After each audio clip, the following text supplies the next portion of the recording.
আজকে আপনাদের সামনে খুব গুরুত্বপূর্ণ এবং মর্মাহত একটি বিষয় নিয়ে কথা বলতে আসছি। আমি কথা বলতে পারতেছি না, অসুস্থ।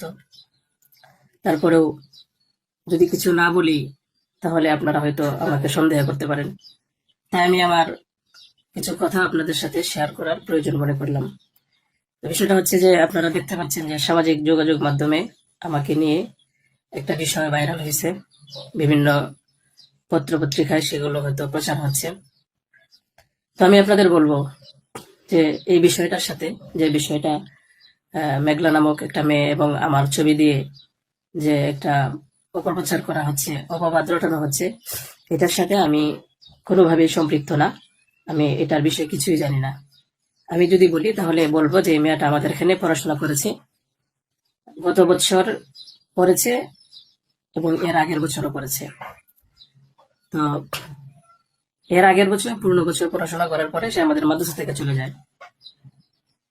তো পরবর্তী বছর যখন মাদ্রাসা শুরু হলো তখন আমরা খোঁজ নিয়ে জানতে পারলাম যে কে কে আসে নাই। তো যারা যারা আসছে না তাদের মধ্যে সেও একজন ছিল, যে সে এখান থেকে চলে গেছে অন্য কোথাও। তো খবর নিয়ে জানতে পারলাম সে ঢাকা চলে গেছে, তার বাবা মার সাথে থাকে। বাবা মা, সৎ বাবা এবং মা অন্য কোথাও আগে বিয়ে বসছিল। তো বর্তমান যে বাবা আছে মেঘলা, তার মেয়ে না, বরং আগের বাবার মেয়ে সে।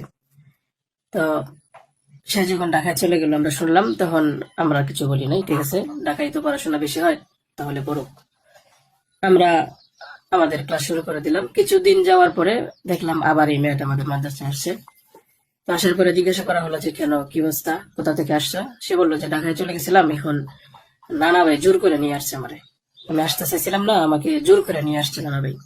দেশবাসী, আমি আপনাদের সাথে শুধু এই কথাটাই বলতে চাই যে যে মেয়েটা এখানে আসতে চাইছিল না, চাচ্ছিল না, তাকে কেন জোর করে আনা হলো?